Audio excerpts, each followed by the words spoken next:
Welcome, dear viewers, to another episode of the Coils of Destiny. My name is Steven Dutzman. I'm your host. This is recorded live on Twitch TV.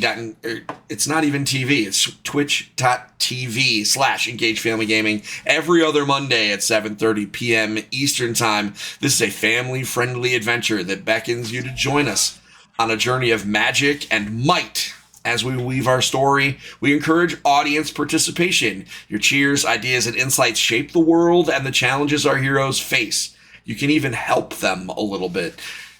Diving into this tale are Marie, playing the fierce field general Talia Tollwave, whose mere presence can turn the tides of battle.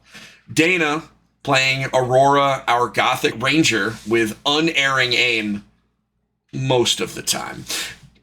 Jeff is joining us, and he's going to be playing Billy, the rogue, with circus tricks as sharp as his blades, and leading them all is Linda, playing Pin, the steadfast party leader. It's not a spoiler. That's a spoiler, but whatever. Prepare yourselves, everybody, for a tale of wonder, danger, and camaraderie. Let's let the adventure begin. So, 2 weeks ago, when last we met, y'all ventured forth into a dangerous, haunted spring and cleared it out. And you also went weed whacking in a field using prestidigitation, which I was reminded maybe 4 or 5 times over the course of the next week that that's not what prestidigitation does. But I have decided that prestidigitation does exactly what I want it to when I want it to do it. And what I want it to do is hilarious things. And mowing grass is hilarious. And I will allow it. So just remember that if you have prestidigitation as one of your cantrips. So one of the things that happened, our big cliffhanger, was once again magic items. And so just like last time, I thought I would hop on into the Twitch chat and give you those 3 not cursed magic items. So the very first thing that you found was it's not the first, but the one that I remembered to write down first was a dagger carved from the chat can see that, by the way, Dana. Just want to let you know that's all part of the show. So you found a bone dagger. So this is a dagger carved from the bone of an unknown creature. The hilt is wrapped in dark green leather, and the blade is etched with runes that seem to shift and change when viewed from different angles. This was identified for you as a named magic item. It is a dagger known as Whisper Fang. The person who is equipping it gets, the person who's holding it, rather, gets advantage on stealth checks in dim light or darkness, which, to my understanding, pretty cool. The next magic item that I remembered to write down was a silver amulet that had a green gem in it. So it is a silver necklace with a bright green gem that is pulsing with faint energy. That is the amulet of the Verdant Heart. Once per day, the wearer can cast the Goodberry spell without using a spell slot, which, to my understanding, kind of useful for a bunch of people that go traveling through the wilderness all the time. And it also gives them resistance to poison damage, and, plants around you grow slightly faster and healthier while you have it. The last thing, and we're just going to hand this one right over to Talia more likely than not, because, again, it is not cursed. It is the Ring of the Golden Guardian. This is a simple gold band. So once per day, when the wearer takes damage that would reduce them to 0 hit points, the ring activates, and you are instead reduced to 1. You have advantage on saving throws against being frightened, because it has a comforting presence. It's like a warm little blanket on your hand. I don't know. It's cool. Call him Fuzz. Sure, you can call it whatever you want. 3 magic items get. You guys can either throw them in the bag now and divide them later, or what have you. I am not going to tell you what to do because y'all are grown-ups. So that happened. When did you all become grown-ups? I just arbitrarily decided it because I'm the dungeon master and I do these things. So, when last we met, the cliffhanger was that you had items identified for you. However, it was the middle of the day, and the mayor recommended, why don't you spend the rest of the day here, eat dinner in the tavern, have a nice warm meal on us, stay one last night in the tavern, and then set off in the morning. Just to get a better head start on your day and to give them the opportunity to give you one last day of Holden hospitality. And I don't even know what that noise was. Oh, that was my daughter getting a text message. And that blur that went through my blurred background, yes, that was my tween daughter saying, "Oh goodness, I got a phone call. I have to take it, and I can't do it in here." That was it was one of Rory's birds. You know what? Maybe it was. Maybe it was one of Rory's birds sending her a caw. So you agreed. Whether you agree or not, you agreed. Your afternoon was wonderful. People brought you gifts.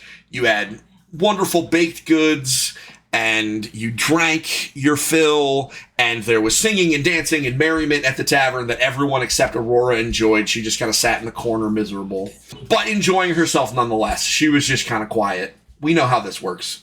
You all retired for the evening and had a uneventful rest. You were in a well-guarded tavern in a not quite frontier town, so it does not surprise you that you woke up in the morning refreshed and ready to go with with nothing really happening.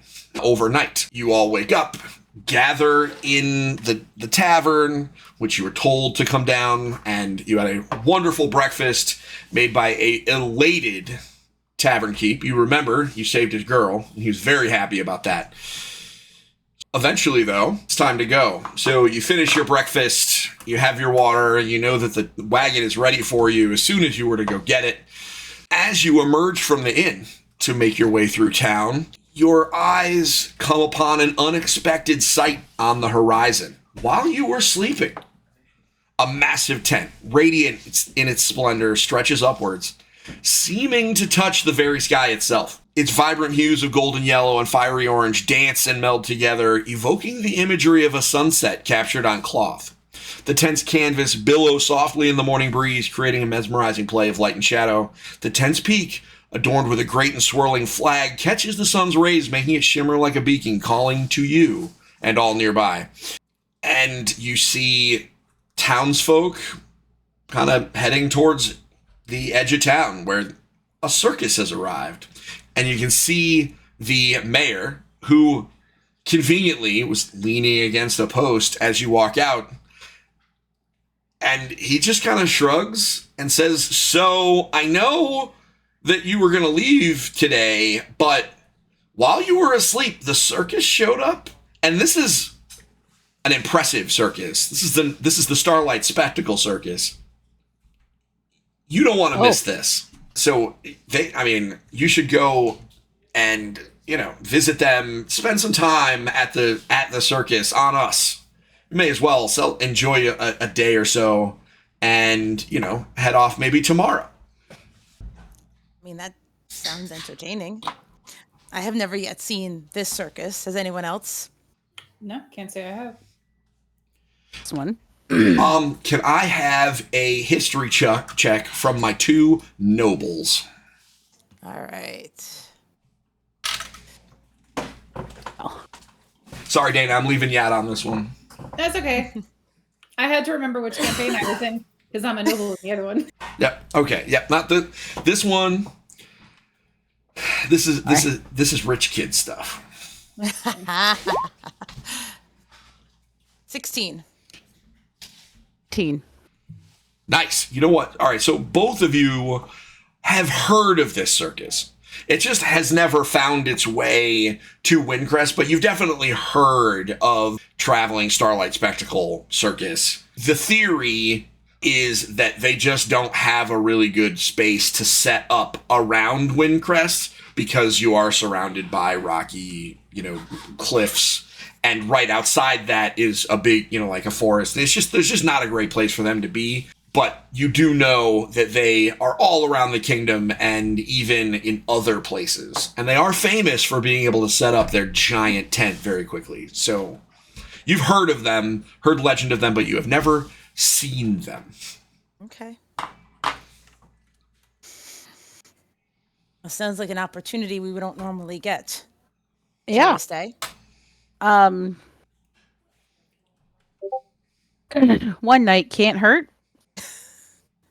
Yes, at this point, I think a day or two here or there is not going to change our trajectory that much. Yeah, we tend to have. Yeah. Agreed. I mean, Sure. things tend to happen. They come up. Yes. Things happen. We derail ourselves. There you go. At least this one's on purpose. Yes. At least this mean- one's for merriment.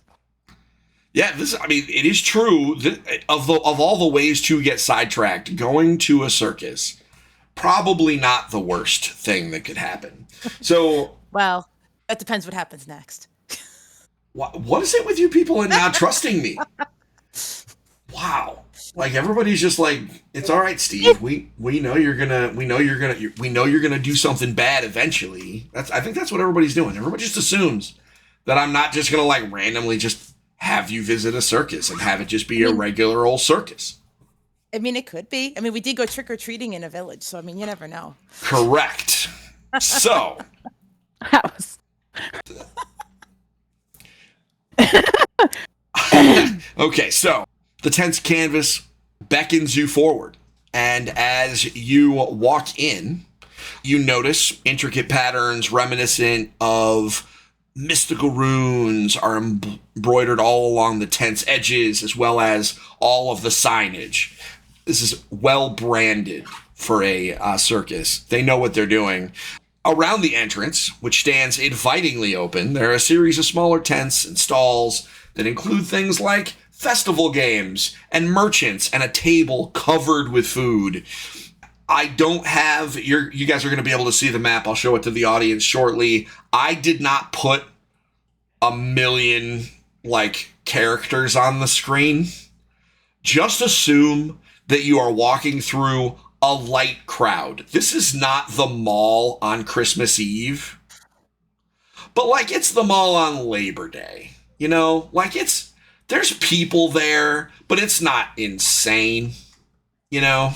So people who are on the map, however, are people that don't look like regular old townsfolk. They look like people that work at the circus. So if you decide to talk to any of them, they are, for lack of a better term, the named NPCs that will actually say something meaningful if you happen to speak to them. Because, metagaming is okay. And the one that, let's see here. Noted. Okay, good. Jeff already moved himself because Jeff works there.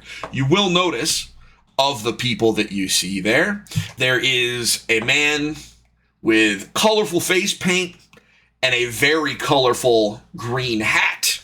You see a tortoise man juggling knives off to the side. Is that a Ninja Turtle? On the stage, it is. I'm not saying it's a Ninja Turtle, but maybe it's a Ninja Turtle. There is. I'm not saying it's not a Ninja Turtle. So on the stage right now is a dwarf as wide as he is tall, breathing fire and tumbling and drawing quite the crowd. And off to the left, you see a remarkably beautiful elven woman who is kind of tending to all the different carnival games, like a bucket that you can, looks like you can fish ducks out of. Not real ducks, rubber ducks, well, wooden ducks. We're not killing real ducks here, guys. And, one of those smashy hammer strength challenge game, carnival games. And then there's a crowd everywhere. Preston and Odivira both mention that they are not feeling terribly well today. So they will kind of hang out at the entrance and will perhaps come if I have need of their skills to solve a problem. As the dungeon master, they may just appear randomly, but I suspect that the group of you will be fine. What do you guys do? Time to go explore. Yeah. Are we Into the, exploring together or are we separating? I think we should stay together. Oh, no, I think we should split up the group because I know how much the DM loves it when we just book it and stay the heck away from each other. His favorite thing ever. I mean, if you want to be quiet for minutes at a time while other people do stuff, sure. Or you could all go together, and then you could all have fun as a group. I figure we'll stay as a group. So as the three of you make your way through the gate, the first thing you notice, Jeff, I'm actually grabbing Billy. He is going to be near the... I'm going to introduce you to the group now, just so that we can all play Dungeons & Dragons instead of you having to sit there and quietly. I don't want to wait for them to find me. I am a gnome. I'm awfully short.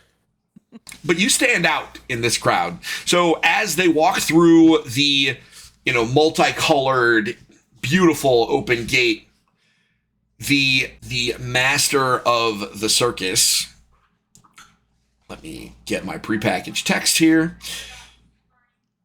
An old man, but age has only added character to his physique instead of wearied it.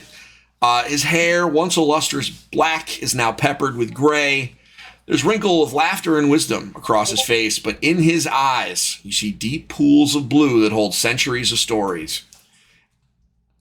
He walks up to you, and you see this, striking older man with an awesome top hat. I wish I had this top hat, because I would wear it. It's very tall. And he introduces himself. My name is Eldrick. People call me Elder. I am in charge of this circus here, and I was told to expect you by my good friend, the mayor of Holden. He said that the great rescuers who helped clear out the haunted spring would be coming to spend a day with us, and I thought it would be a good day to just show you around and give you, let you have your run of the place so you could enjoy yourselves for a day before you start your long journey. That sounds wonderful to have a day of reprieve and enjoyment. Doesn't happen much when you're out on the road. The road and journeying. Exactly. Well, we don't want you stuck out on the road without... we don't want you out there without having a little bit of fun first. And what better way to do that than have you take in the circus? Now, today we have our, festival games and there's all sorts of things to do. But the real treat will be tonight. You must come to the show tonight, where all of our performers will be performing their very best tricks and putting their very best shows, including Nira. Nira, you see her over there with the carnival games. She found a very special, she's an animal tamer, and she found a very special beast within the last week or two that she has been training, and today will be the very first time that she will be showing her new routine off. So it is not often that you get to see a new routine from one of our famous performers. So it's a rare treat. It sounds exciting. It certainly is. So, but as you can imagine, I have a whole crowd of people to find and entertain, but I have someone that I love to assign to you is the wrong word. But I have one of our performers, and he will be able to show you around. And so he points to Billy and Jeff. Describe yourself and introduce yourself to the adventuring party. What you see in front of you is a gnome about 3 foot 2 inches tall. He has his typical gnome beard, but he is wearing a skin-tight red leotard. Okay. He's one of our performers. We call him the Fireball. Which is what that's what the red thing's for. The outfit? Yeah, the outfit, yeah. Because he tumbles like he's a fireball. It's a whole thing. You'll see. He'll I would love to perform. see that in action. Well, you'll be able to because he's going to be performing tonight, probably Excellent. just before Nira, who will be closing out the show. So all of our carnival games are free. All of the food is free for you. We have a vendor tent. That is not free. But there are things in there that you may find of interest. Feel free. You may have your run of the whole circus. The mayor has already paid us generously to take great care of you. They are very pleased with the great help that you gave the town of Holden. 2 problems in 2 days. It's the least they could do is have us entertain you. We appreciate this opportunity and we look forward to it. So, Billy, you know this place. So just to fill you in and fill them in at the same time, almost like you're telling them what everything is. The different people on the map are the different places they can go. So they could go talk to Nira and play carnival games. They could go watch the dwarf do breathe fire and do his tumbling. They could go meet the turtle guy and go shopping, or they could go talk about the circus with the owner of the circus. And, kind of just see some of the other animal exhibits and stuff like that. All right, so I'm going to step forward and just reach out my hand and go, "Hi, I'm Billy Bar Fapplediggles, but you can just call me Billy." Hi, Billy. Well met. So, welcome to our show. Where would you guys like to go first? That's a good question. I want to play some games. You want to start with the games? Okay. Okay, let's start off with the games. Great. You, let me zoom on in here for the benefit of our viewers. So as you approach the festival games, Nira reaches, kind of steps out in front, and you can see, like I said, a strikingly beautiful elven woman with red hair, with kind of fades to green at the ends, very striking.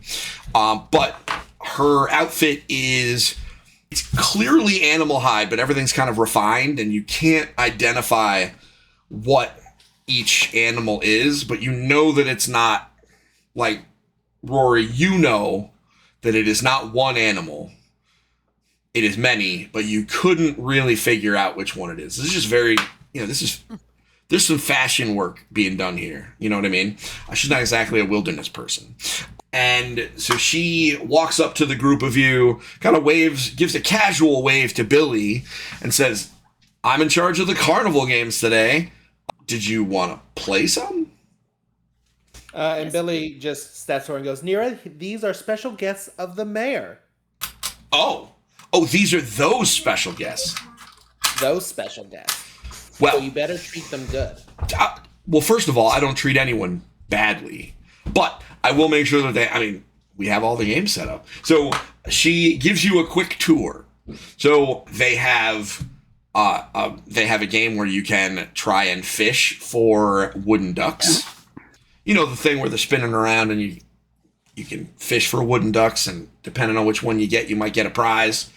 There is one of those mallet, hit the thing down and do the ringing of the bell strength challenge things that I don't do in real life because I don't want to embarrass myself.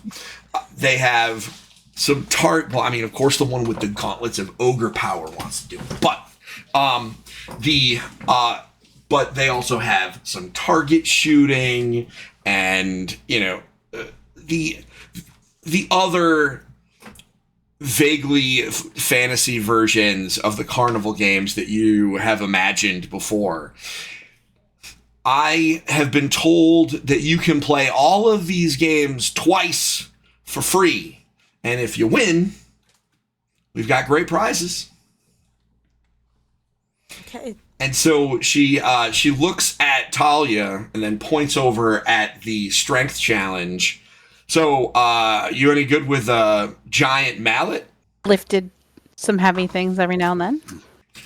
So she walks over to the mallet and makes a really big show of like dragging this giant like leather like headed like maul, like just drags it along the ground.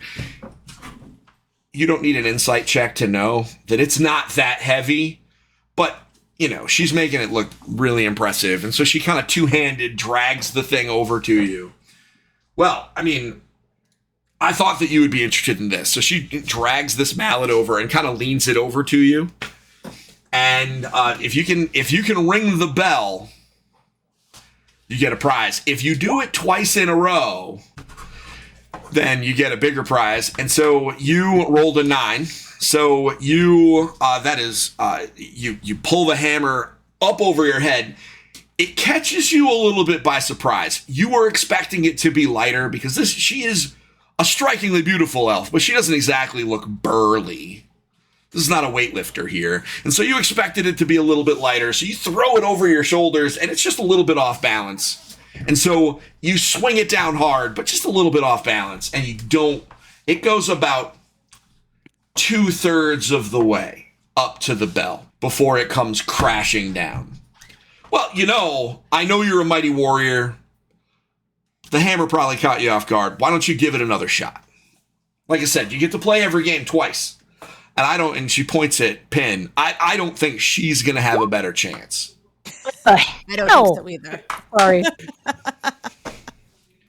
And so once again, This is with ogre strength.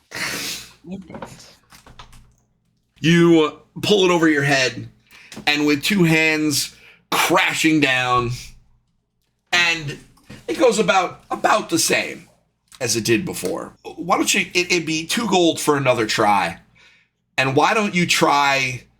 Why don't Marie? Why don't you try with non-digital dice? Let's see if the non-digital dice help you, because I'm worried about the internet right now. And we have one of our subscribers, Ace Miller, from last time, back. Hello. Hope we're doing well and enjoying our carnival game. So far, we are. Thank you to our returning subscriber. Yeah. Show me the camera. I'm totally not crafting while we play tonight, guys. I mean, you're totally allowed. Okay, that's a better number. All right, here we go. It's a 9. I mean, you did. It's better than the other 2. It is much better than the other 2. Plus 4. So that's a 13. So that's better than the other 2. You hit it down, and you pull the hammer up over your head and smash it down onto the little lever platform, and the little metal tube thing shoots up, and you hear the slightest of ding. Like, you hit it, but like not with authority, but you did in fact hit it. And so Nira kind of looks up at the thing and then looks over at Billy and then kind of looks at you and then looks up, and she says, well, technically you hit it. And technically is the best kind of correct. So here we go. And so she kind of hops behind the that reference. She kind of hops herself behind the stand and comes out with a small leather pouch and hands it to you. Thank you. And then she gives Billy a look. You got a good group here. It was a spirited try, and I have not seen one be so close, right on the edge of success and failure. It was right there. It was very good. I haven't heard it make that sound in a while. Would anyone else like to play any other games? Like, would the 2 of you like to perhaps shoot in our archery range? Absolutely, I would. I think that would be fun. So, Billy, could you help me get this set up? And, you know, the 2 of them come out with these special bow and arrows with padded arrows. And y'all as I'm helping her set up, I say, now these guys look good. I'm not going to be the target this time. Oh, you're not? Assess? Well, all right. So Nira looks very. She kind of frowns a little bit at him. Sorry. At Nira saying that. I just realized who was in the chat. Nira looks a little sad that you're not going to be the target this time, and so Nira takes a quick jog behind it and sets up like a straw dummy in a red leotard right up at the target and puts a bullseye on top of its head. And so, listen, if you can hit this target, you can get a prize. You get 2 shots. Billy, that would have been Billy, but he's, I mean, it is intimidating to stand when an arrow's flying at your head. I get it. Yeah, So, why don't you, Rory, why don't you try first? Okay. And am I just doing my standard, like... Well, you don't, this is not a magic bow. So it's your normal thing -1, because it's not a magic bow. So mine will be my normal thing because mine is just standard, correct? Correct. Okay, just making sure. Thank you. 16. Okay, so you shoot and you hit the target, but not the bullseye. So you've earned a prize. If you want to try again and get the bullseye, you might get a bigger prize. I got the exact same. You shoot and it does the thing where it hits your old arrow and like makes a noise and like doesn't quite split it, but like rides down the edge and just makes like a really obnoxious, like raspy, and then hits the target. Well, you know what? You didn't hit the bullseye, but you do get a prize anyway. Jogs back, comes back with another pouch, looking very similar to the one that Talia found, found one, and hands it to you. Thank you. Are you Pin? Yes. So Pin, are you? Do you want to take a shot? I would love to. Okay. Steve, I got a 15. You did. All right. So you hit the target. Okay. Not the bullseye, though. Why don't you try again? Well, All right. your arrow strikes true, hitting the bullseye, and it hits it so well that the target just kind of flips off the top of the head of the straw statue. Or not the scarecrow-looking guy. And Nira kind of winces as you do that. She says, well, you hit the bullseye. That was very impressive. And runs behind and comes back with yet another bag. But this time, it is a blue pouch. Thank you so much. And now, there are a few other games that you could play here. One of them would be if I have this interesting fishing pole with a hook, and you could try to hook a duck out of this pond. I want to do that. I want to do that one too. Okay, so everybody can get one shot. You can do it all at the same time to save time in the actual Dungeons and Dragons. But what you're going to do is I would like you to roll a dexterity check. You are trying to do the thing where you're hooking, there's like little hooks on the back of all the ducks. Okay. You're going to do 2 things. You're going to do a dexterity check at disadvantage because it's awkward and as all get out. But you are also going to do a wisdom check to tell me if you guessed the correct duck. So you're rolling 3 dice. Dexterity, wisdom. Got it. I will be watching. But you can also keep track.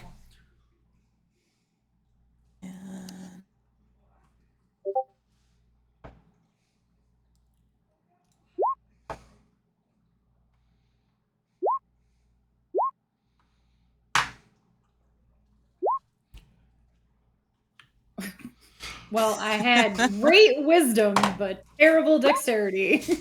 It's okay. My rolls just kept getting worse. It's all right. If I'm going to roll a 1, now is a good time. That's true. Okay, so Talia definitely got a duck.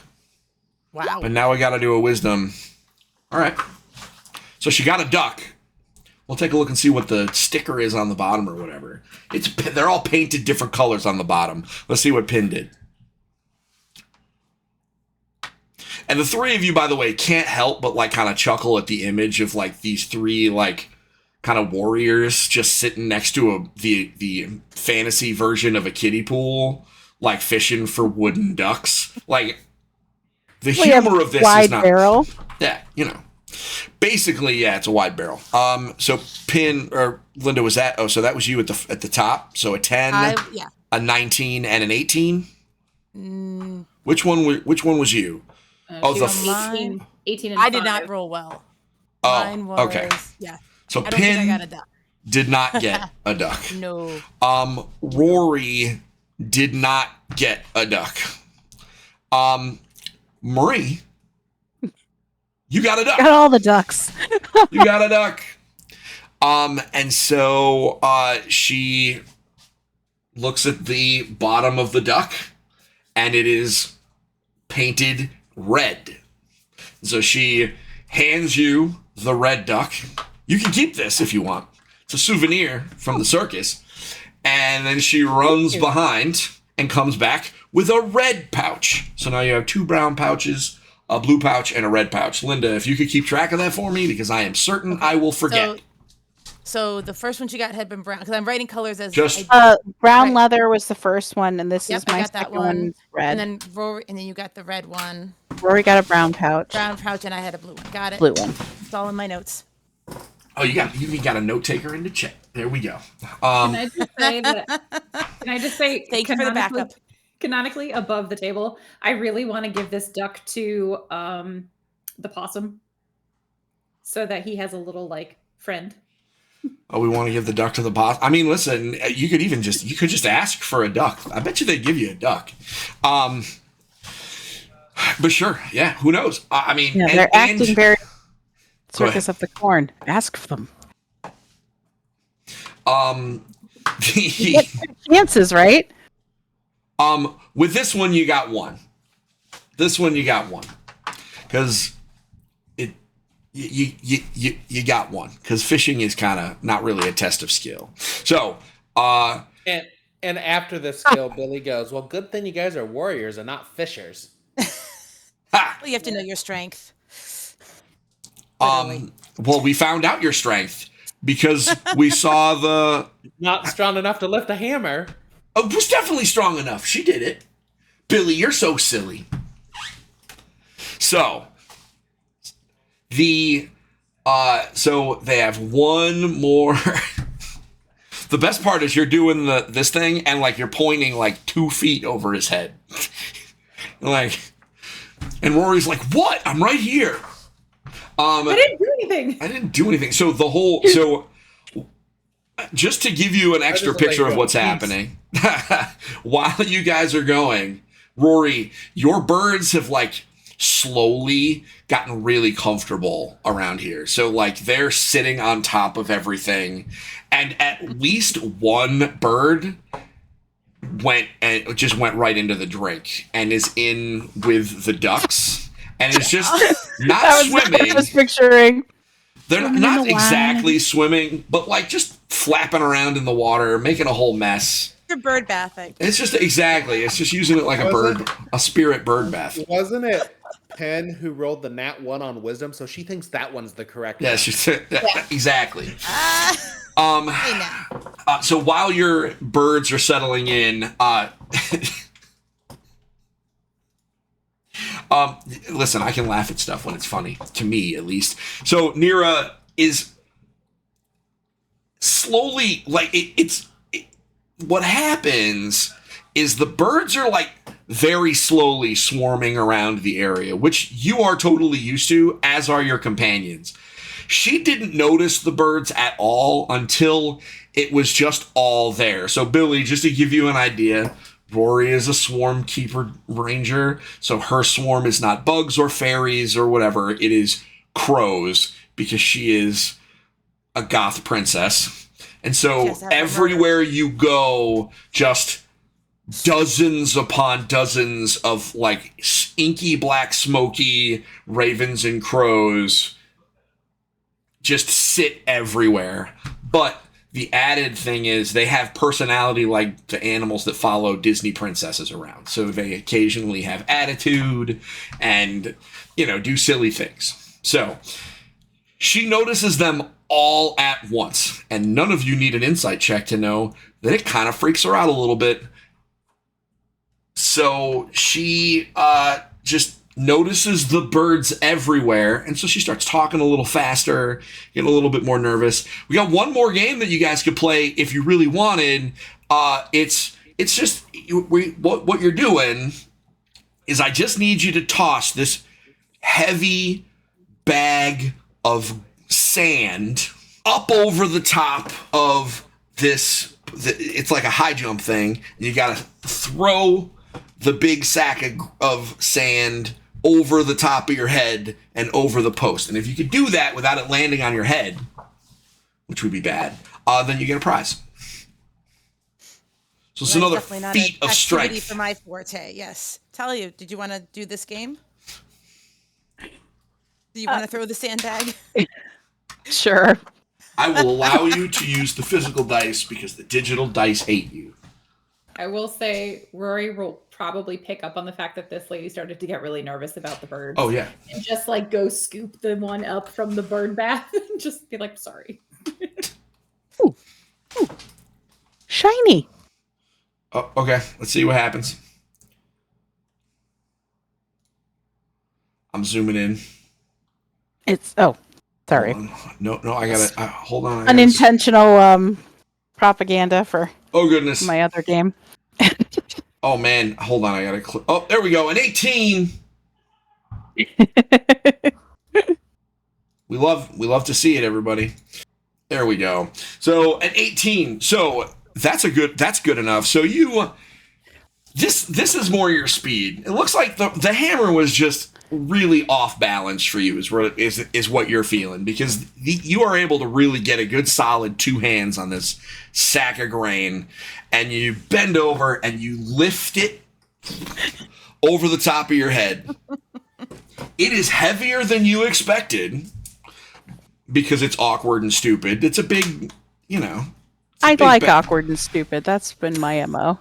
Yeah, well, I mean, we've been friends for 20 years. So you throw the big sack of grain up over the post. It does kind of hit the post a little bit as it gets up there, but it falls to the other side, and as it lands to the ground, a few feet away from you. So safely, but loud. The thunk is loud enough that everyone that's nearby goes, "Oh." I'm glad it was farther. Yeah, I'm glad that worked. Nira jumps up and down, clapping broadly, "Hold on," and then she runs back and comes back with a blue pouch, but it has golden accents. You get an extra good prize for that one. Billy looks over at Nira and goes, "I think you hurt her pride a little bit with the hammer." Well, she definitely made up for it with this giant sack of grain. And so she tries to clean it up, and she gives the grain a little bit of a tug, and it's not moving. But then she just kind of pretends like she didn't try. We'll clean all this up later. I have more. Thanks for playing all of our carnival games. Thank you. It was very entertaining. Great. And so she immediately starts kind of cleaning up a little bit, cleaning around Rory's birds, and then immediately starts helping other people who were waiting in line behind you guys get set up. An older gentleman that you all recognized from the tavern last night is trying to step up to the hammer game, and you know how this stuff goes. Back to work for her. Mm-hmm. So Billy looks at the people I'm showing around and says, "All right, now I'm gonna introduce you to Blaze." Sure. So he leads you. I am going to stand back here. Okay.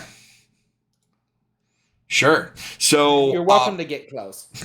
So Oh dear. On stage is, as I said before, a dwarf as wide as he is tall, doing a acrobatics display, tumbling about, and as he finishes his various tumbling passes, he breathes wide bouts of flame towards the audience, but obviously over their head. Nobody's getting hurt. Up into the air. And he, every once in a while, he'll say something kind of quietly to somebody in the audience and give them a point and a laugh. And then everybody near them kind of laughs hysterically. There's a big crowd surrounding this guy. Lots of oohs and ahs. And after a couple... I was just saying, as we're walking, Billy does tell them, don't worry, it's perfectly safe. I'm just not a fan of fire. And as you get closer, and as he notices you next to Billy, he tumbles directly towards you guys and sits on the edge of the stage and spits fire straight up in the air. You must be the great heroes of Holden. We were told to welcome you when you got here. And he takes a big swig of some unknown liquid that smells foul. Is this like pickle juice at LARP? Worse. Absolutely worse. Fantastic. I heard about that. Was it two games ago? Oh goodness.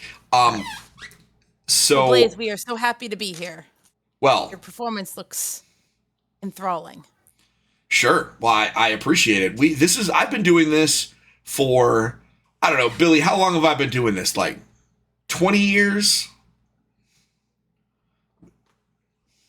I think that's what we tell I would people. say 20 years. Yeah. That sounds about right. I think that's what we tell people. Billy's only been with us for a couple of years. But I've been doing this for a very, very long time, and I've kind of forgotten exactly how long, but I think we say 20 years. And with that, he, kind of does like 2 or 3 backflips and spits some fire into the air. You all are going to come to the show tonight, right? That's our No, plan it's- at this point. Absolutely. You should. They have me perform during the day, but my true dangerous stunts are done at night during the special performance. Well, this is your safe stunts that we see. Yes. Well then.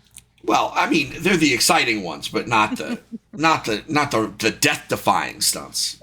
And so again, he does.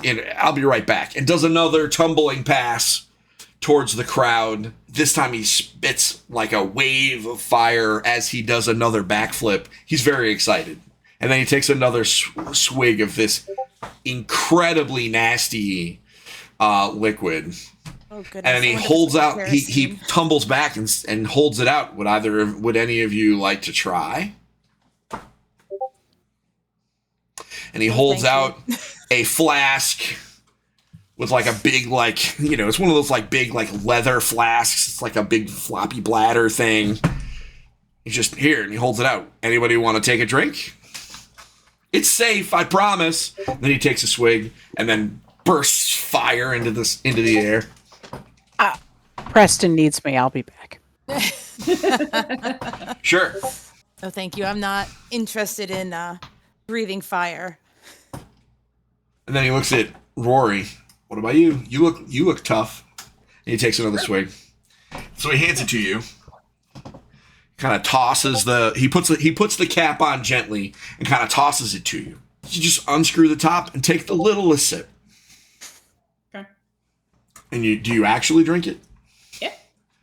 Make a Constitution save, please. Drink it. You spit that. I don't know. Drinking kerosene didn't appeal to me. Nat 20. Hey, Nor all right, I. Nice. So you take a sip. Now, I do want to say, Bravo. it hurts going down. Okay, like this does not taste great. It burns going down, and after a few seconds, you feel just a rush of gas, and you just let out the loudest belch that you have ever let out. Ever. You are not harmed, nor do you set any of your friends on fire. But you realize at the last minute that trying to hold this in would be bad, and just let out the belch. And to the point where people in the crowd see you and they're like, whoa. And if you had a source of fire, I bet you could have spit some fire. Do you want to try that again? Sure. The dwarf rolls towards you, and Bram, right underneath your face, he holds up a little light, and fire just shoots straight out of your mouth. Just a jet of flame, 4 or 5 feet long, and the audience goes absolutely crazy because they were expecting him to do it. I mean, he's got like the fire outfit on, and he's, they expect it from him, but you're a member of the audience. Nobody was expecting an audience member to spit fire like that. And even Bram looks a little impressed. That was very impressive. Are you quietly someone who has done this before? I mean, as a tiefling, am I? No. Okay. No. First time. First time. Listen, a born natural, everybody. This is a born natural. We're always just going to do like a Lily really yells from the awkward crowd, curtsy. "You better watch out or she'll be coming for your job." Well, I mean, I've been doing this a long time, but I mean, if you need to, if you're looking for work ever, you can always come join the circus. And as you say that, one of your birds kind of like lands on his head, and he just kind of freaks out and puts his hand over his head and tumbles away. Birds are like, mine. So he kind of waves, says thanks for participating. That was a great part of the show. And from out of his from somewhere in his giant pants, he pulls out a pouch. Linda knows that you can hold treasure in pants. She knows that you can. It's frightening, She's seen the me amount of do treasure it. that can be held in Steve's pants. And that so isn't the most PG-rated statement ever. yeah, it's 100%. I know Wearing that multiple story. layers of clothing. Thank you. Yeah, exactly. So he pulls up another pouch and he hands a blue pouch to Aurora.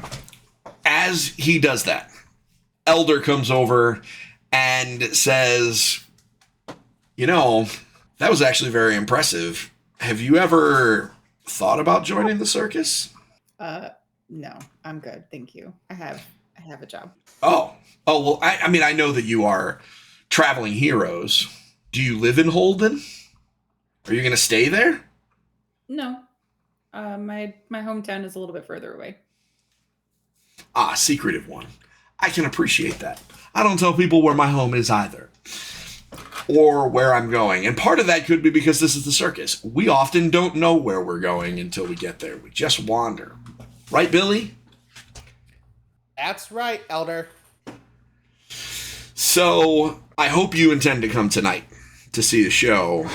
And as he says that, I use my magical Dungeon Master powers and kind of fast forward part of the day. Was there anything else? It's like, magical DM time travel powers. Was there anything else that was at the circus that you desperately wanted to do? I think we should go see the Ninja Turtle. Oh, Yes. We didn't see the Ninja Turtle yet, did we? Okay, no, you didn't see the Ninja Turtle. Fine, all right. So you finished talking to Elder. He spends some time talking to you about the history of the circus and how they ended up coming to Holden. It was a very interesting story, and he tells the story of how they found a new creature. And they can't wait to debut it tonight. It is worth mentioning, and this is the one thing that I will make it very clear. At no point does he say what the creature is, nor will he answer any questions about what it is. It is all a surprise. So after your conversation with him, you head on over to the turtle, and the turtle, who is juggling knives, but it's really interesting because he's juggling knives but is very slow. So it is moving like a turtle, juggling knives, and it is almost hypnotic how slowly they are very gracefully juggling these instruments of death around and kind of doing some tumbles while they go. And as you approach, he stops and catches them and introduces himself. My name is Talem. I'm the juggler here. Were you hoping to watch the show? Yes. Great. Then he starts juggling. It is a remarkable trick where he starts juggling, and then he drops down onto his shell and starts spinning on his back.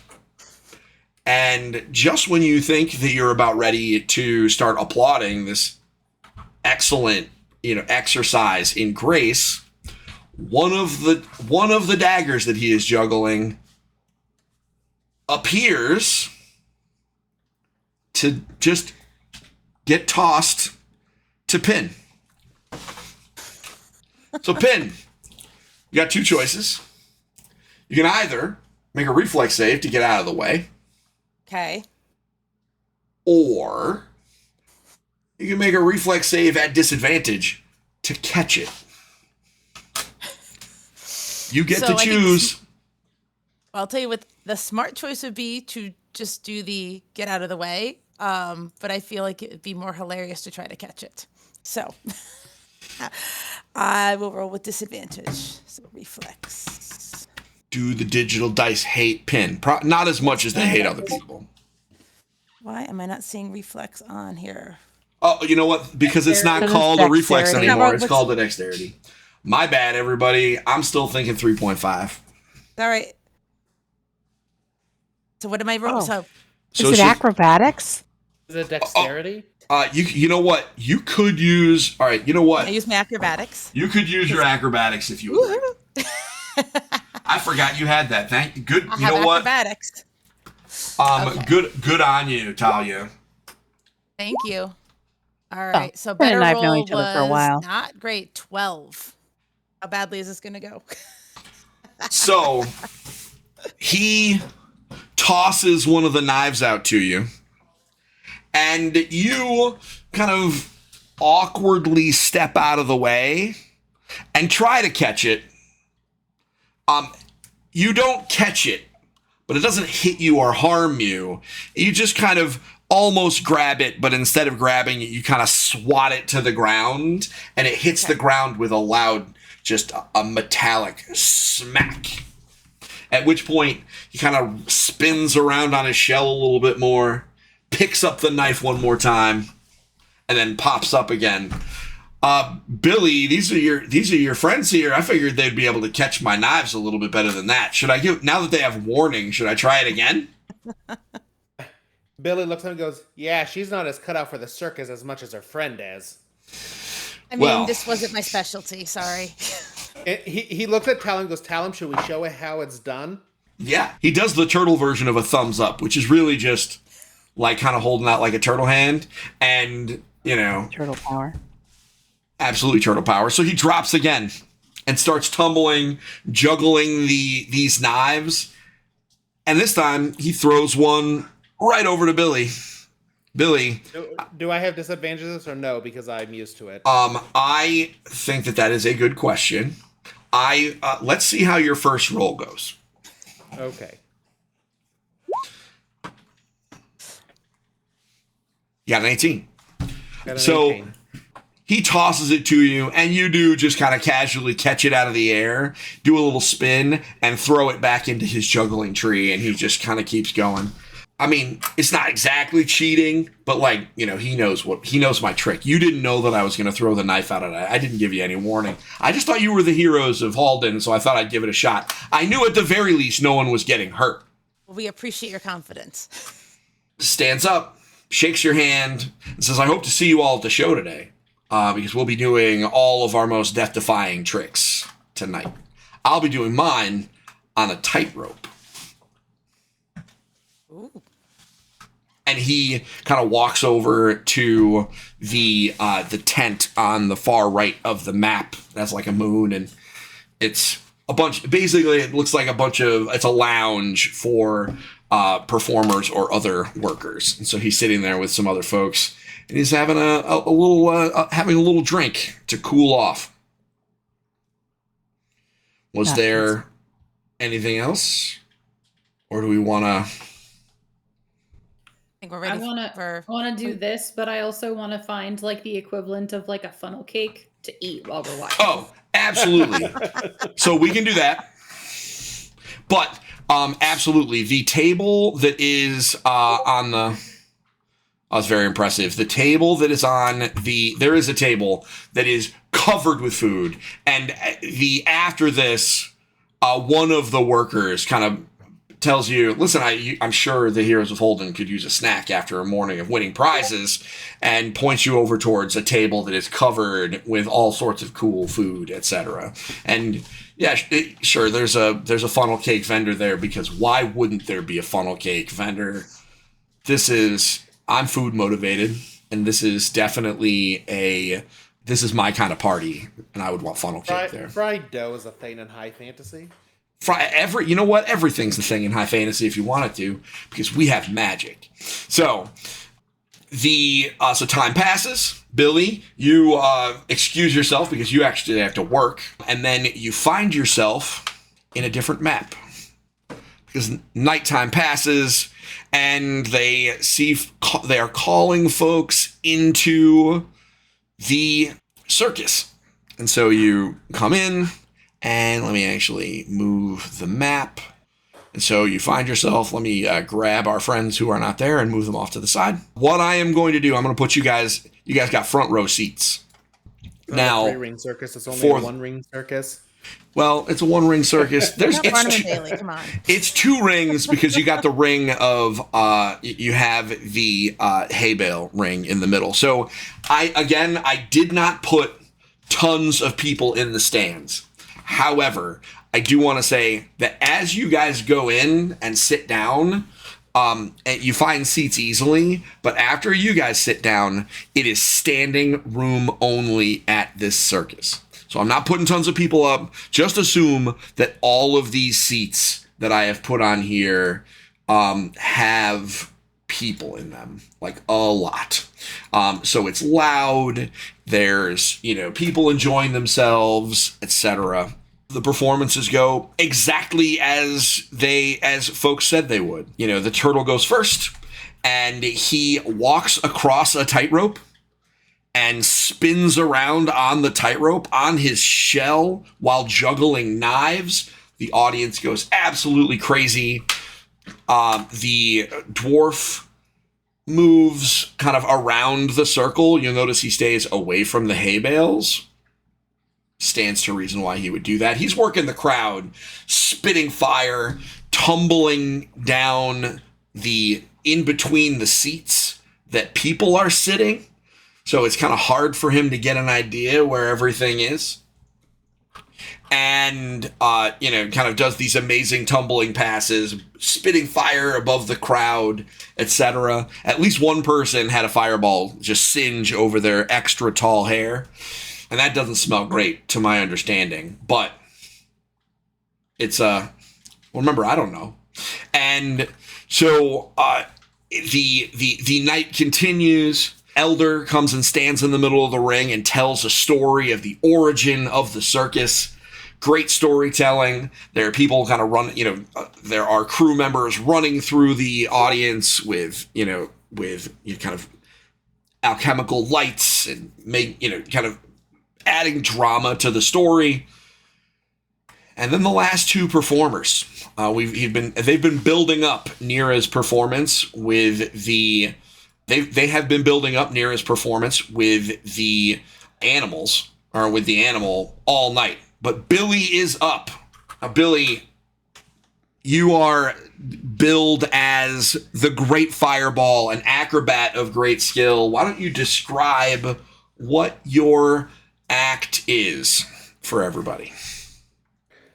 So Billy is going to come in on a trapeze. Yep. From the ceiling. From the ceiling. And what I want to do, and I don't know if this is possible, I want to use one of my psionic blades to cut the rope. Of course you can. That sounds great. Yes. Do I need to do an attack roll? No. What I'm going to ask you to do is... No. What I would like you to do is... Because I don't ask anybody to do attack rolls to cut ropes. You guys are all skilled enough to cut rope. What I would like is a acrobatics check. An acrobatics check. I can do that.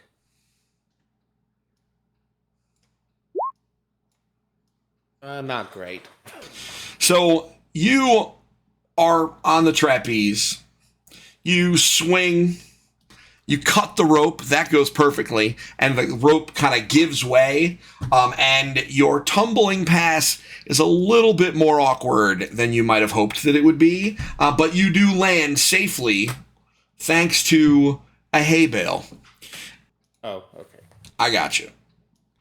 So you land in one of the safety hay bales. You know that if things go awry, you're supposed to just kind of land in the hay so that you don't get hurt. And do you have another trick that you want to try? The audience gives a gentle clap, a golf clap, if you were. In order to save face here, I make it look like it was part of the show. I guess would that be a certain? That would be a. You could do performance for that. Performance? Sure. Okay. Which could just be a raw charisma check. It's the same no matter what.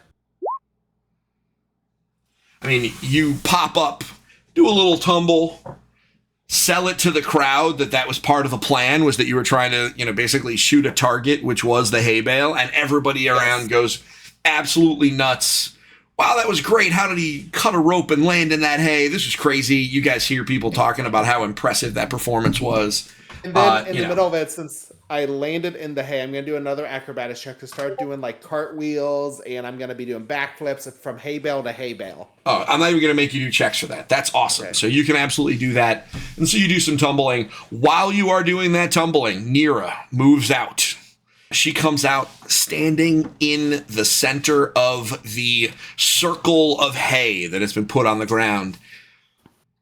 And here, what she does is she raises her hands. And as she does that, all the, kind of attendants and people working the crowd kind of hush everybody to try and get the crowd to be a little quieter.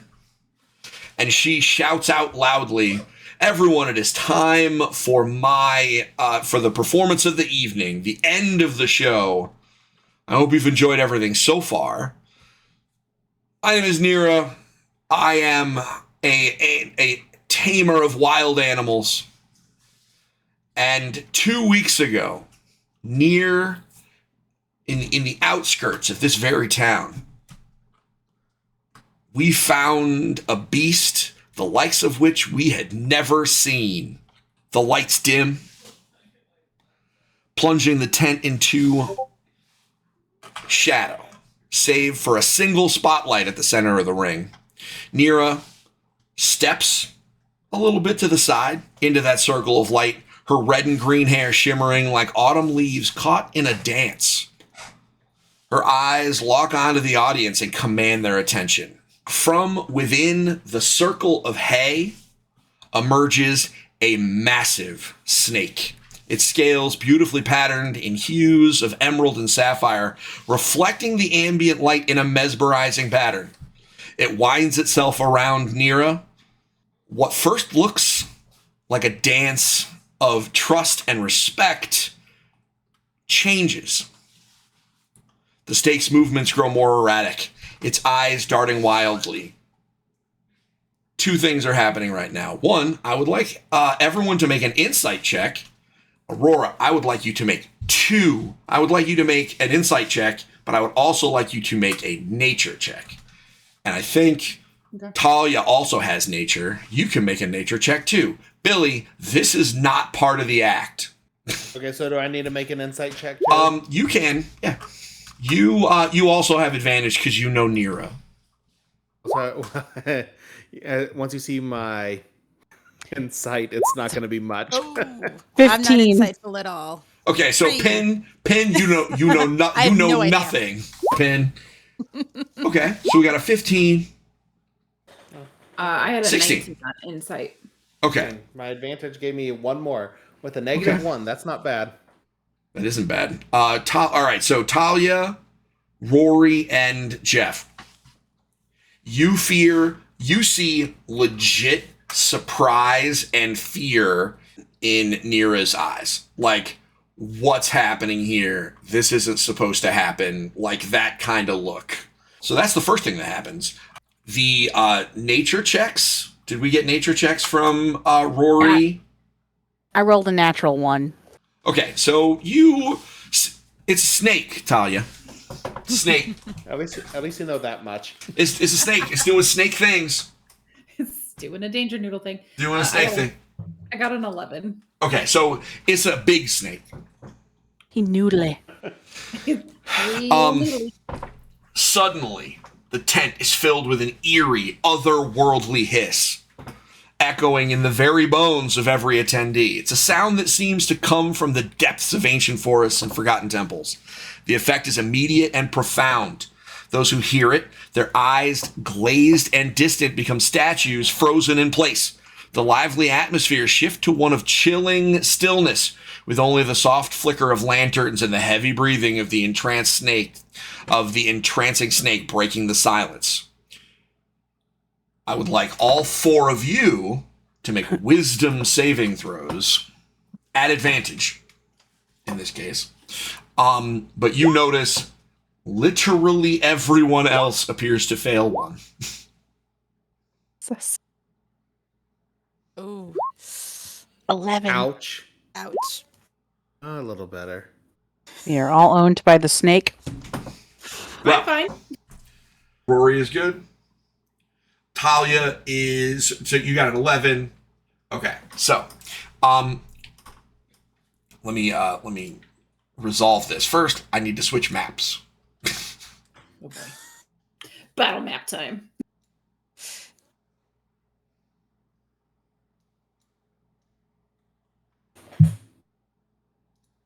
We went to dark mode. Look out.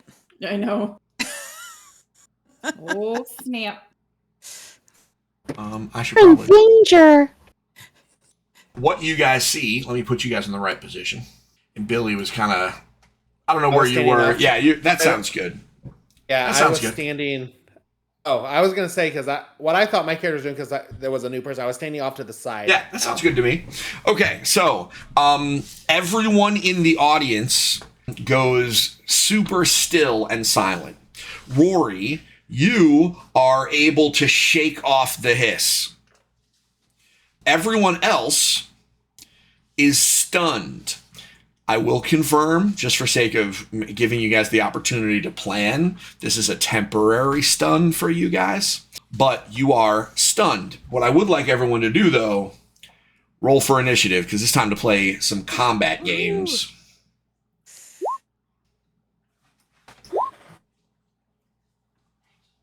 I think I'm at the bottom of the order.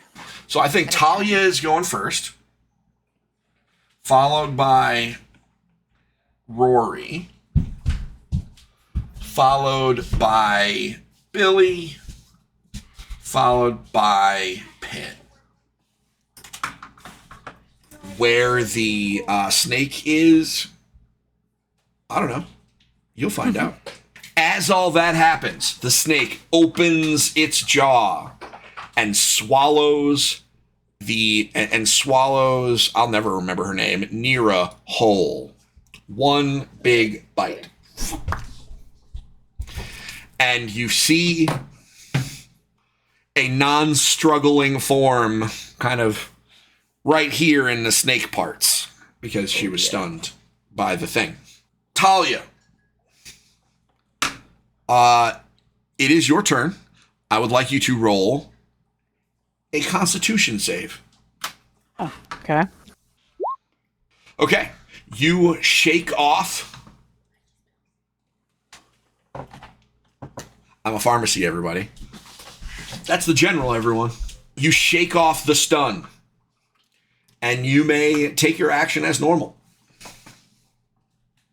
All right. Shocking everyone. I'm going to attack the snake. What? No, really? I did not see that coming. 5, 10, 15. Oh yeah. Oh yeah. It is worth mentioning that the hay bale stuff is like there, but it is not even difficult terrain. The snake was underneath it all, and now it's just kind of scattered and messy. Okay. So don't worry. Don't treat that like a wall or think about it as a barrier or anything. Not that you did or were. I'm just trying to be clear. Okay. All right, 13 to hit. Your mighty sword swing comes down and glances off the thick hide of the snake. I missed most of what you just said, other than Oh. thick hide of the snake. You cut out a little bit, Steve. I did? Okay, let me slow jam this. As you swing, you bring a strong sword stroke down and swing down onto the snake. And while you do hit it soundly, your sword kind of bounces off the thick hide of the snake. Okay. And does not cut it. Next is Rory. All right. Surprising no one, I am going to shoot at it.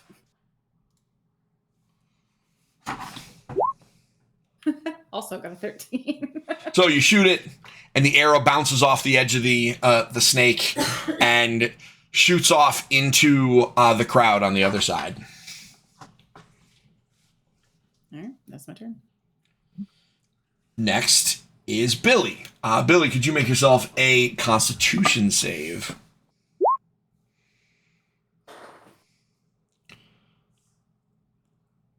We're loving the 13s. So 13, you, yeah. you are successful at kind of shaking off the stun, and you are able to take your turn. I'm gonna. Can I get a quick rules clarification? Of course you can. So I have Take your time. a bonus action, Yep. which is an attack. Can I only take that if I don't move? No. So during your turn, you get a move, an attack, and a bonus action. And you also have a reaction that you can use when it is not your turn. And you can do all of those things. So you can move and use an action and a bonus action. Okay, well, Theoretically. I am gonna run up with my rapier Nice. and attempt to hit him. And you roll a 13. Yay. Sorry, You do number not. tonight. You do I not. do not roll a 13. You roll a 24. So your your rapier strikes true, and you hear a awful hiss as the snake recoils from your rapier. Roll your damage, buddy. And just because I have not played 5th edition before, do I, since he has not taken a move, I get my sneak attack dice, right? So technically, he did. change? Technically, he did take a move. Okay. He ate someone. That would have been the case in almost any other situation. Okay, that's what I want to, because I know that was a rule from. Yes, that is how it works. However, he did in fact do something. If you wanted to be extra roguey and get your sneak attack dice, you would need to be on opposite sides of the monster from Talia. Yep. Okay. Flank him. Okay. Yep. Cool. All right. Well, here's my attack. Okay, 5 so you damage. great. So he takes it, and And I also have a bonus action. yep. So he runs up, stabs with his rapier. Rapier, I think. I've never known how to pronounce that. Rapier. And then with his other hand, he creates a blade. Okay. Just trying to find it. There we go. He creates a blade, and he is going to attempt to hit with his blade he created in his other hand. Sounds good to me. And you hit. Roll your damage. And he hits. This is my bonus action, not as much.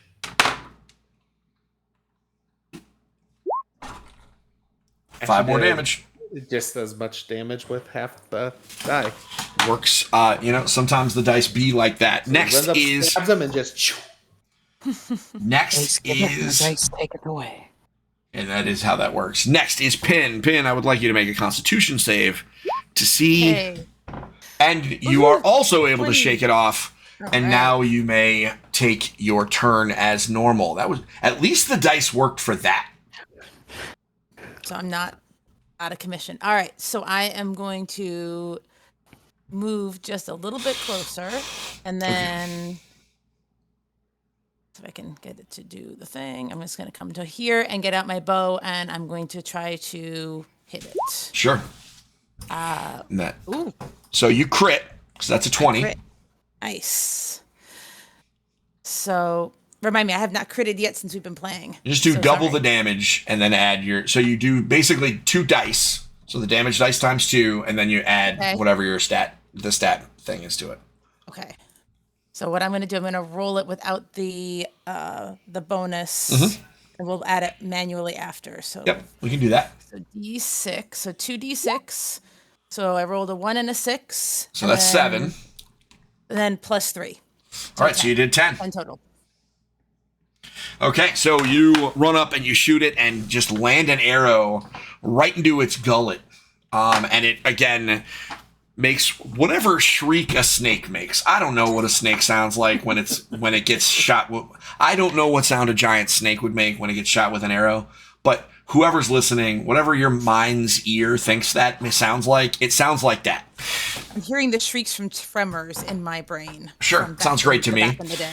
So the snake kind of winds up, and it has been stabbed, it has been arrowed, it is unhappy, and it looks down and looks right at Talia in front of it, and attempts to and it is attempting to cast a spell. Talia, I would like you to make a wisdom saving throw at advantage, because it is trying to frighten you.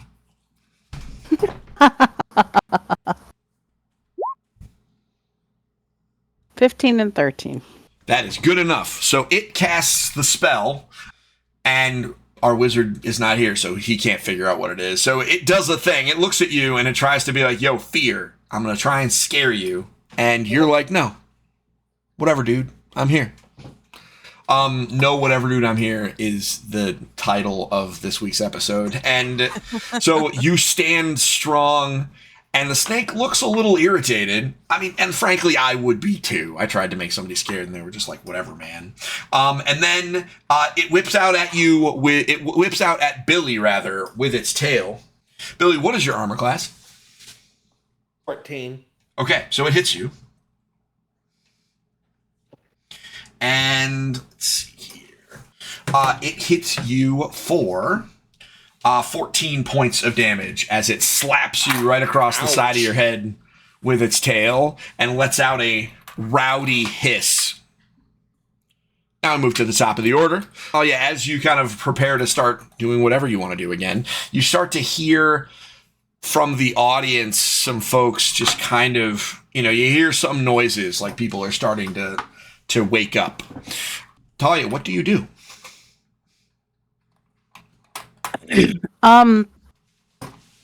I attack the snake. Oof, that's good. I see a 23. A 23 is good enough to hit. You swing with your long sword, cut right into that thing, roll some damage. It is an unhappy snake. Or, well, it's about to be. I mean, I feel like it's already unhappy. Oh, I mean, that's true. There's levels, I like to think. I mean, I can just say from my experience getting bit, he seemed pretty unhappy. All right, so 7 points of damage. It is, let's see here. Ooh, I should not use the eraser on my notes. That would be a good idea. So you hit it for 7 points of damage, and it reels little bit of blood coming out of the snake's kind of thick armored hide, but it is still standing. Rory, you're up. I'm gonna use my bonus action and hit it again. You are allowed to do so. All right, so swinging to hit.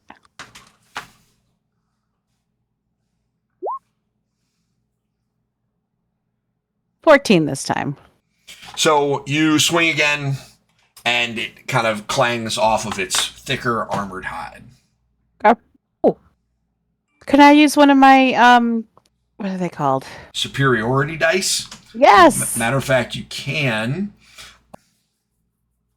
I gotta figure out how those work, though.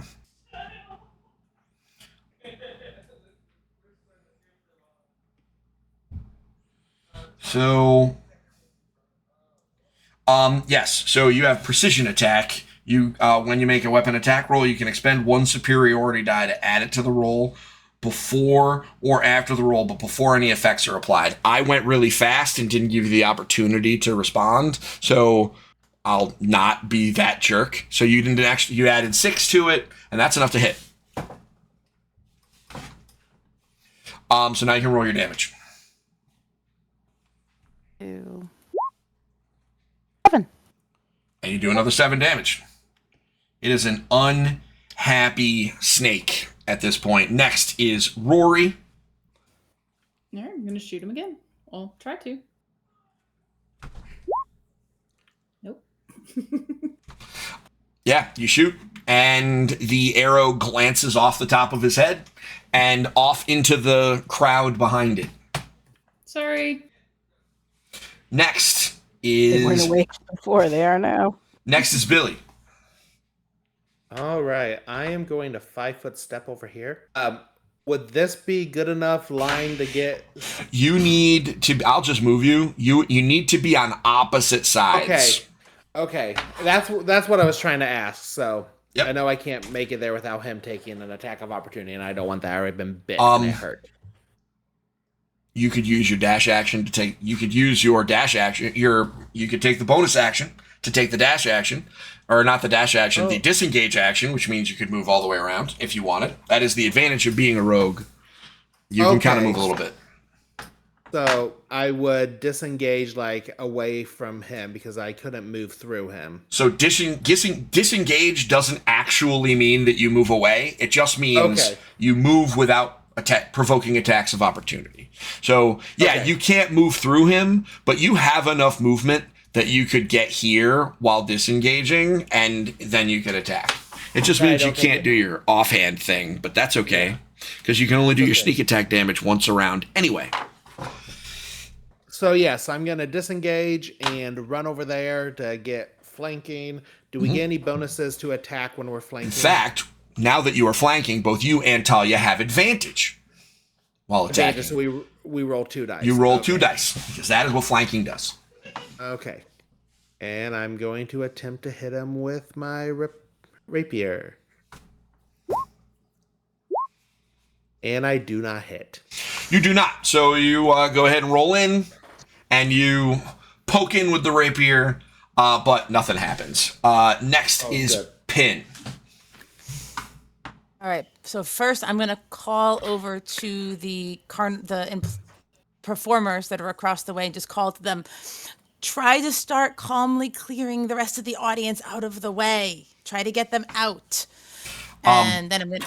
Can I do that? No, you absolutely can. And it does not appear that they heard you. They're kind of lolling in place. Okay. And I'm going to try to shoot the snake with my bow again. Fair enough. All right. 15? That is good enough to hit. Ooh. All right. So 8 damage, please. Okay. And your arrow strikes true and hits it. And now it is it is hit by the arrow, and now it's got kind of attacks coming from all directions. It is an unhappy giant snake.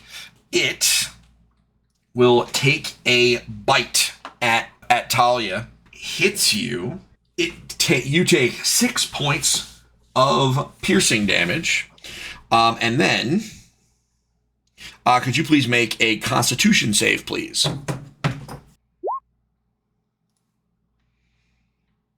So, not a great Constitution save. As you are bitten by the snake, you feel the slightest bit of like a cold something flow into the arm that it bites you at, and you take an additional 5 points of poison damage.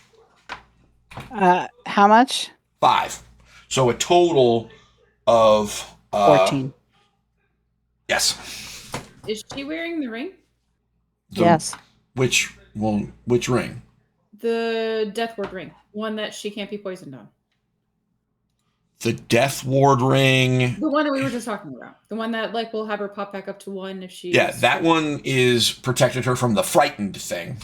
The one that would protect her from poison, the one that would protect someone from poison was the necklace, Oh, it's which the neck. Okay, sorry. Which we did not dole out. which I don't think you doled No, out. that's fine. I was thinking it was on the ring. Nope, yep, they're different. It made her not get frightened and leave the tent, so that would have that was handy. that was how shall we say useful. Fortuitous? Yeah, fortuitous. Fortuitous is that's a $5 word. Fortuitous is a $5 word, is the title of this episode today. Snake took a bite out of you, Talia. You are up. You're flanking with Billy, though, so you get advantage. I mean, he's been talking some junk, but he may come in handy. Show me your real strength. I think she's about... You better be careful. She'll show you. Taunting won't win me over. Hey.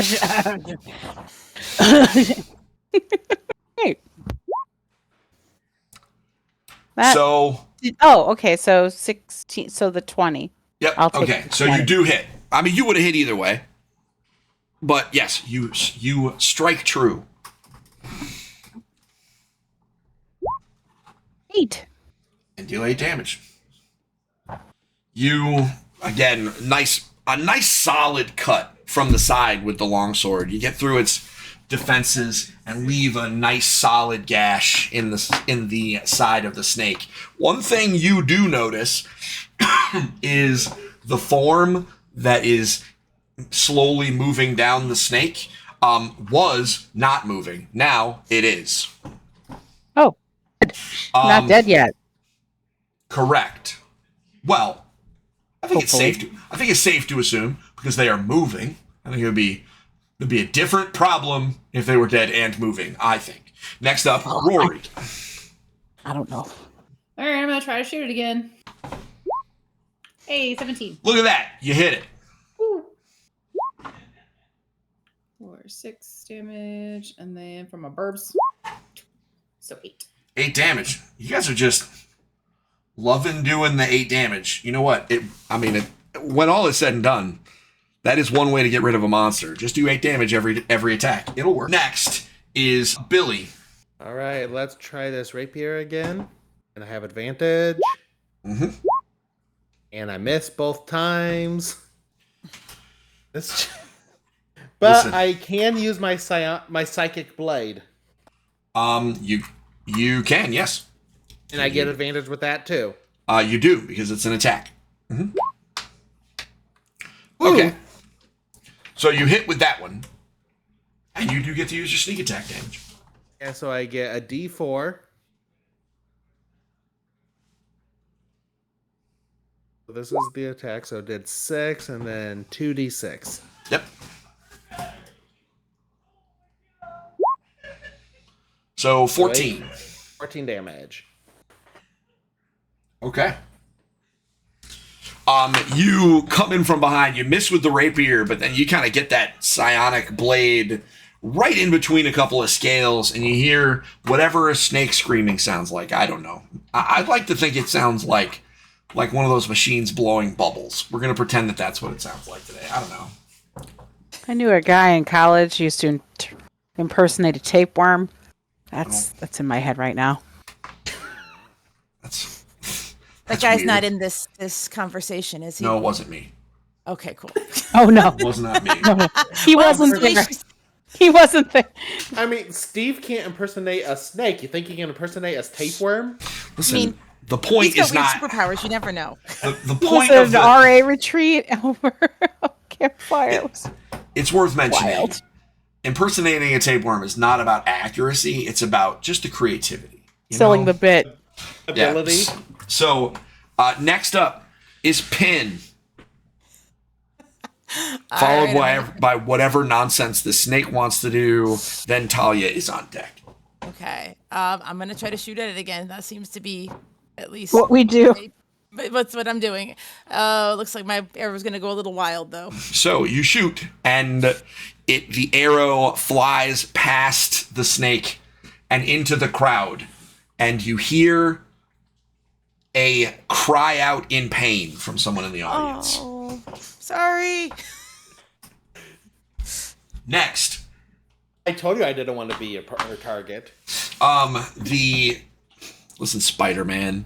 So the snake is it rears up its head one more time, and it turns behind it, and it attempts to wrap Billy up in it. Oh no. Are we still flanking him, technically? You will be, well, it probably, yes. Depends on how this all plays out. So, Billy, my guess is that a 21 hits you. In fact, it's not really a guess because I'm looking at your armor class. You take 8 points of bludgeoning damage, and it has wrapped itself around you, and now you are constricted. You are restrained as of right now. Do you know? So, to remind you what the restrained condition means, your base. Click it on the... Yeah, you should be able to click it. Your speed is 0. Attack rolls against you have advantage, and your attack rolls have disadvantage, and you have disadvantage on dexterity saving throws. You also are no longer flanking because it is holding you. On your turn, you can try to escape using either acrobatics or strength. Your choice. I'm pretty sure we know what the choice will be. My strength, I get a +0, so yeah. So, Talia, the snake turned its back to you, and wrapped Billy. I dare not call him your friend, but your New acquaintance. your flanking partner. He wrapped him up and is squeezing him like real tight, like a snake does. What do you do? Well, I'm hoping to distract him by damage. Let's see if there's anything.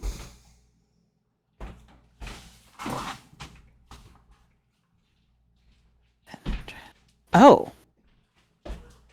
Steve, you haven't announced this, so I presume we have not reached the stage of bloodied snake at this point. It is not a bloodied snake, no. Okay. I figured, All right, just to clarify. And what does it mean for bloodied? Remind All me. it means is that it's at half hit points. It's a half hit points. We are very, very close. All right, Like- I have a I'm very plan. close to being bloodied. Sorry to hear that. But I don't actually know that in game yet. So, I'm gonna hope a 22 hits. Yes. All right, didn't realize how far Percy had knocked the camera. Percy was aggressive with that camera. He was. All right, so that hits. So what Okay. I'm going to do immediately after I can do damage first. Okay, I'm going to use grappling strike. So I'm going to hit first Okay. and then do 7 damage. Okay. Then immediately after I hit a creature with my melee attack, I'm going to expend 1 superiority die and try to grapple the target as a bonus action. And I add that die to my roll. So you stabbed it and dealt 7 damage. Yes. Okay. trying to wrestle the snake. And now you're going to wrestle the snake off of him? I am going to wrestle the snake off of him. So Okay. I'm going to... Like, let me show you a real rap. This All is right, going to so- work, I think. So But plus D8. So Yep. So 14. Okay, so here's what. Now remember, here's what's interesting about these things. These are opposed rolls. So the snake could also roll crappy. And I can tell you with certainty, the snake rolled real crappy. So here's what happens. Talia, reacting on instinct, sees the snake turn around and wrap Billy up. And as she sees that, she punches in with her shield, stabs deep with the longsword, deep enough that she can grab it with just around the snake and just falls backwards, hauling the snake over her head like it was a sack of grain. Hey, she suplexed the snake. She did. She took the snake to Suplex City, and she threw the snake back. I knew it had to be a wrestling move. It dropped. I mean, if you're going to grapple with me and Jeff in the chat, it's going to be wrestling moves. And as she throws the snake back, it drops Billy. Billy, you land, I'm not going to say gently on your feet, but you land there. And you land not dead. You land not dead. And she That's throws. my favorite way to land. I'm a fan of that. And so now Talia and the snake kind of exchange positions as she just kind of somehow tosses this giant snake over her shoulder to get it off of Billy. So now the episode is called Yeeting the Snake? Yeeting the snake, absolutely. Snake goes yeet. We'll call it Talia's game. Next up is Rory. Okay. You have to do something more extreme than that. Come on now. I'm gonna slightly back up from the snake that just got yeeted in my direction. Is the snake prone, or are we hitting it? Is it the snake is not? So here's the thing: the snake is not. That doesn't exist or whatever. But no. Prone does exist. It's not prone. It's grappled. It's restrained like Billy was. So Billy is not restrained anymore. However, it is. So what that means is attacks against it until it escapes your grasp are made at advantage. So it's not prone, but you get advantage anyway. So Rory, shoot it. 15. That is good enough to hit. Cool. So 15 points of damage. Okay, wow. Yeah, it takes it. It is bloodied. Woohoo! It was basically bloodied before. It's like extra bloodied now. After Rory, but before Billy, you hear familiar voices from the tent that you all walked in, and Preston and Odivira run in from the side. We heard some noises. Imagine this in the most awkward voice you can hear. I heard something happened in here, and it ain't crab cakes. And as you say, it ain't crab cakes, while holding a giant snake on the ground, Preston lobs a orb of thunder towards it. And it lands on the snake uncomfortably close to Talia's head. So it's like a loud noise, no damage. It's just annoying. And you hear the snake just zzz. And Odivira creates a spiritual, like, ice cream scoop and smacks it on top of the head. And both of them deal damage. We thought we'd lend a hand. How about 2? Thanks, Bestie. Next is Billy. You just saw 2 people who you have never, you saw them just come in and just yeet magic from the audience. I am going to again hit with my rapier. All right. He has advantage because he's still grappled, right? He is grappled, so you do get your roguey shenanigans.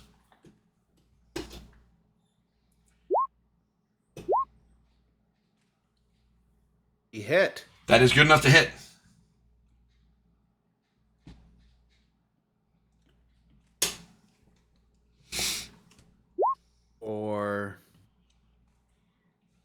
5 and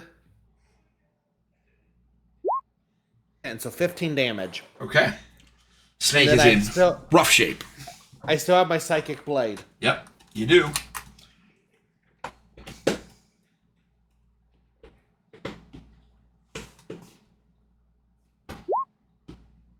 At 20.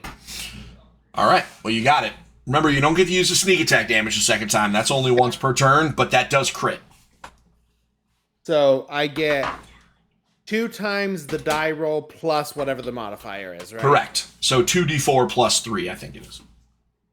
Oh, so roll 2d4. Okay. Yep. Yeah, just roll it. Okay. 7 more damage. All right. 17 damage. This snake is... I did 22 damage altogether. Yeah, well, that's what rogues do. It is in incredibly rough shape. We're going to follow up with Pin. Pin, what are you going to do? I'm going to try to shoot with my bow to finish this off. Let's be optimistic. Sure. That is good enough to hit. It is worth mentioning, since you are attacking with advantage, you do get your sneak attack damage. Steve, Remember, you kinda- are No a rogue. idea what you just said. So, Sorry. you get your sneak attack damage because you are attacking against something with advantage. Okay. So let's see. Extra. This is super tiny in here. D6. Okay. So I'm going to roll my normal damage with the bow. And then I'll do an additional one separate. So 7 plus an additional D6. And that doesn't have the additional points, I presume, on that. Correct. It's just straight up. Okay. So 10. then it would be just plus 3. Okay, so you appears to be hanging on for dear life right now. It is going to try to escape from you, Talia. So you got to. It's time for another opposed strength roll. So I rolled. I got my dice right here. I'm using digital dice too. I'm holding it like a lightsaber, everybody. Beat that. I cannot. So it's We just get 3 It- nat 20s in a row. yeah. So you feel it tense up, like it's trying to like wind its muscles and just get away. Just let it happen. And it doesn't get out. So it struggles, but you're able to hold your grip. Next up, Talia, it is you. I'm going to continue to do this. Okay. So I feel like I need to roll a strength check again, right? no, you do not, because the way that it works is you are holding it.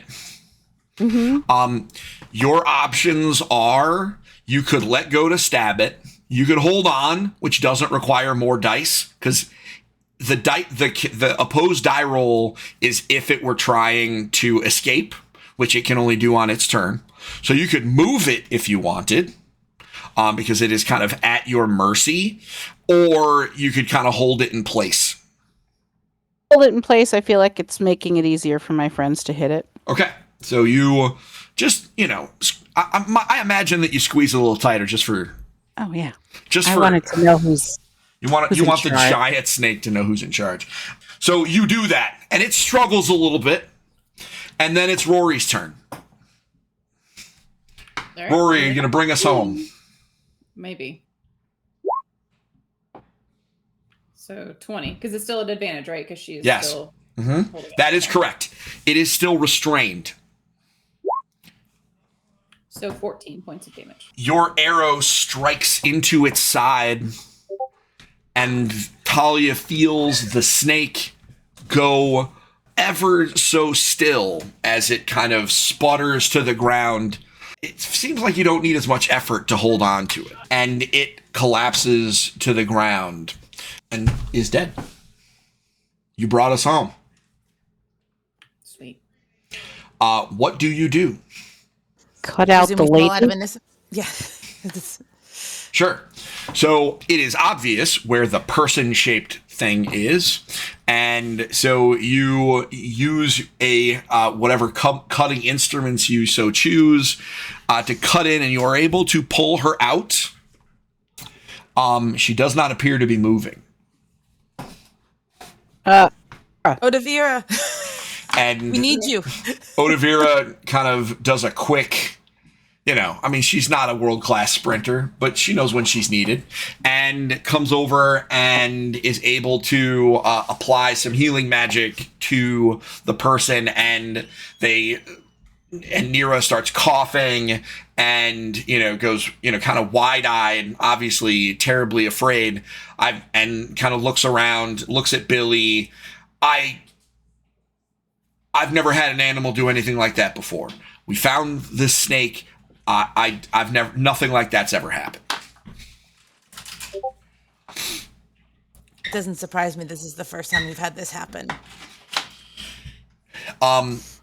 And kind of as you are comforting her, and as Preston and Odivira kind of gather with you guys, you see, and you see some kind of changes happening with the snake. I would like everyone to give me a perception check. Oh no.